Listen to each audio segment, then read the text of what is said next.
necessário. Oi, eu sou Fabiano, eu tenho 46 anos, sou candidato a deputado estadual. Eu sou professor da Rede Pública Municipal de Rio Grande, da Rede Pública Estadual, sou graduado em História, em Artes e graduando em Letras. Eu me candidatei esse ano para deputado estadual e defendo um projeto popular e socialista para o Rio Grande do Sul.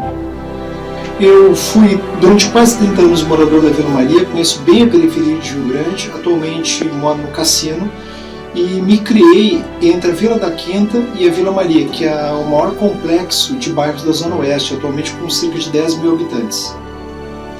A minha atuação enquanto professor de História, eu trabalho diretamente com o materialismo histórico e a história crítica, tentando despertar nos educandos um pouco de criticidade diante do processo histórico. Minha candidatura tem duas pontas básicas para a gente trabalhar. É a questão da crítica da dívida pública no Rio Grande do Sul, que onera o Estado e empobrece a população mais pobre do Rio Grande do Sul, e a temática da educação principalmente. Na questão da dívida pública do Rio Grande do Sul, a gente tem que fazer uma análise da rolagem da dívida que começou em 1996. Para a gente ter uma ideia da gravidade do problema, em 2011 a dívida pública do Rio Grande do Sul era de 46 bilhões de reais, hoje está em 87 bilhões, ou seja, cada processo de rolagem da dívida, a dívida aumenta porque a gente está no mundo dos credores. O que isso acontece? O que vai acontecer na prática com a vida dos gaúchos mais pobres? O Rio Grande do Sul tem que se desfazer dos seus ativos para poder renegociar a dívida. O Rio Grande do Sul vende as suas empresas estatais a preço de banana, ele fica sem ativos para gerar renda e ao mesmo tempo ele tem que continuar pagando parcelas da dívida. Vamos explicar basicamente. A rolagem da dívida durante um tempo é como se fosse uma moratória. O Rio Grande do Sul fica 2, 3 anos sem pagar as parcelas e quando ele volta a pagar, ele paga esse acréscimo. O que isso tem gerado no Rio Grande do Sul? Ali desde o governo Dilma, quando há mais uma vez o plano de recuperação fiscal. O Rio Grande do Sul tem que se comprometer, por exemplo, não pagar o aumento de salário dos professores ou do funcionalismo em geral. E depois, agora com o governo Temer e Bolsonaro, ele é obrigado a se desfazer de empresas estatais para poder permitir ganhar tempo na rolagem da dívida.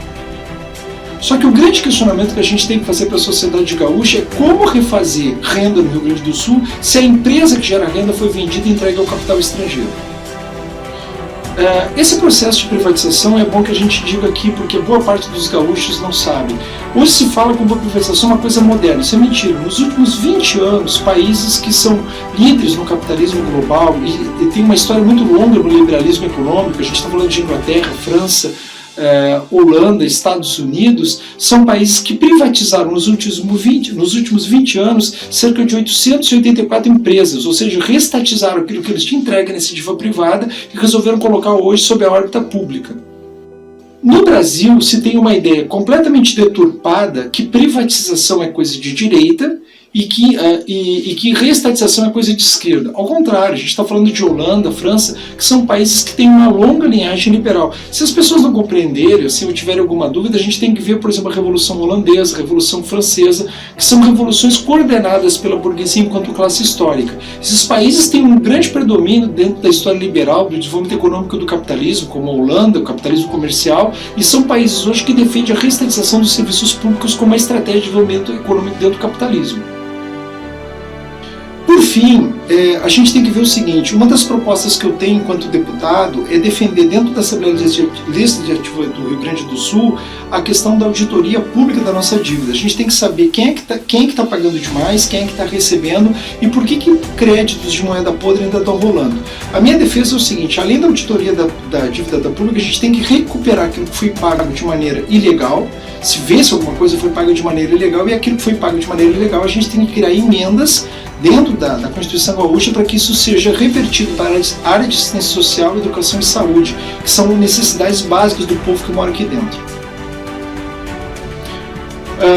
Essa política pública de entregar estatais e de pagar cada vez mais juros distorcidos da dívida pública está aumentando a pobreza no Rio Grande do Sul. Hoje nós temos 12 milhões de gaúchos, sendo que 940 mil passam fome. É o maior índice de fome na história dentro do estado do Rio Grande do Sul. Claro que isso muito em diálogo perfeito com a crise do governo Bolsonaro.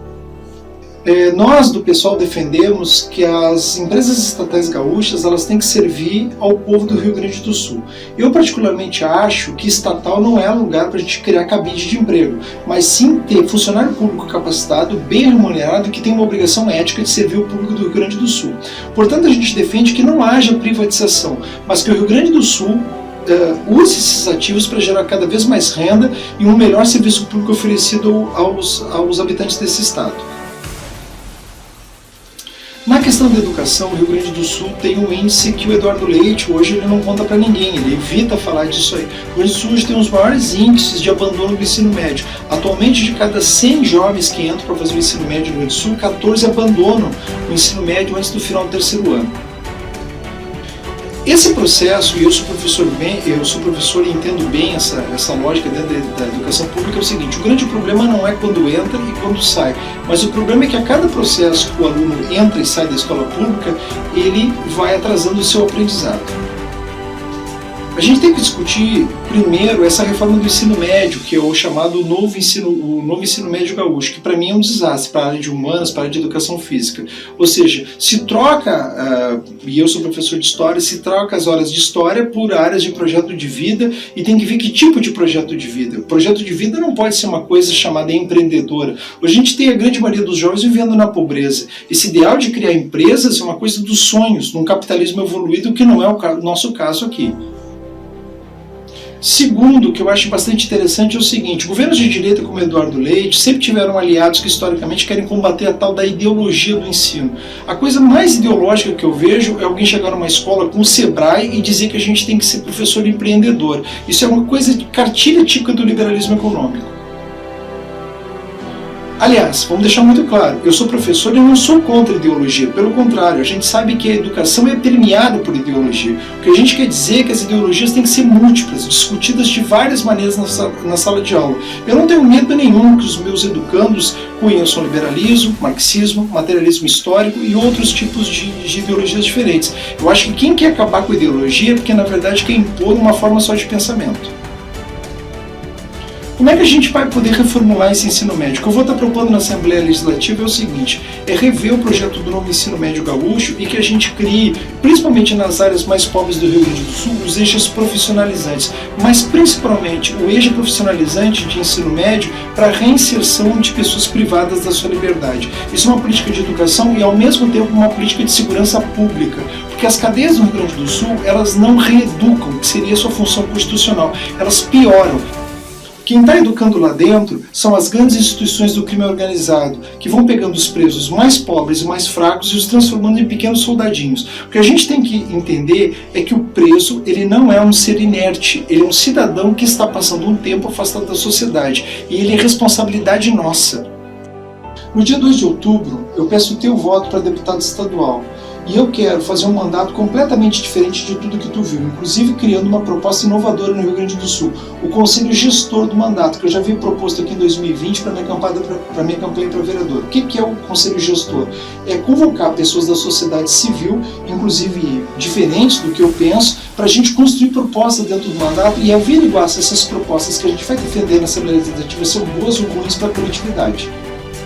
Segunda coisa que a gente defende é que a gente tem um mandato transparente, onde cada medida e cada votação seja discutida com a sociedade civil. Então, toda vez que tiver uma votação daquelas mais sérias dentro da Assembleia Legislativa, eu quero convocar a comunidade para discutir isso, em plebiscito, referendo, de que maneira a gente vai avaliar a nossa proposta da Assembleia Legislativa. Terceiro, e é muito mais sério, eu vou voltar um pouquinho, é o seguinte: nós vamos defender a auditoria pública da nossa dívida e vou defender um processo de reestatização dentro do Rio Grande do Sul.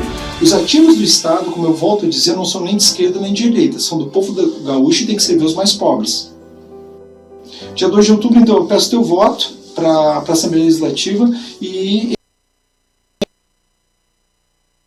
Essa foi então a participação do Fabiano da Costa. No finzinho ali houve um problema, né, da edição da sua assessoria, deu 9 minutos, né, e nós conseguimos então colocar os 9 minutos com o Fabiano da Costa pedindo seu voto para o pessoal.